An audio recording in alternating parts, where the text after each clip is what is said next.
السلام عليكم الاخوان، كي دايرين؟ لاباس عليكم؟ جيت نتكلم لكم اليوم على كأس ملك اسبانيا، حيث اجريت ليله البارحه الجمعه قرعه دور ربع النهائي لبطوله كأس ملك اسبانيا بعد اكتمال عقد المتأهلين. وابرز الغائبين عن هذه القرعه هو النادي الملكي ريال مدريد بعد توديعه للمنافسه على يد اتلتيكو مدريد في مباراه مثيره انتهت بنتيجه 4-2. ذكرتنا بنصف نهائي السوبر الاسباني الذي اجري في السعوديه وفازت به الريال، وصنف هذا الديربي من أحسن وأفضل ديربيات مدريد عبر التاريخ، هذا بالنسبة للجمهور الأتلتيك. وأسفرت هذه القرعة عن مواجهات قوية بالنسبة لي شخصيا، وأظن أنه يتفق معي الجميع، هو أن تجرى الإقصائيات على شكل مباراتين ذهاب وإياب يكون أحسن.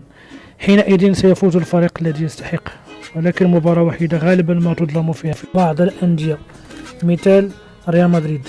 المهم نخليكم مع نتائج قرعة ربع نهائي كأس ملك إسبانيا.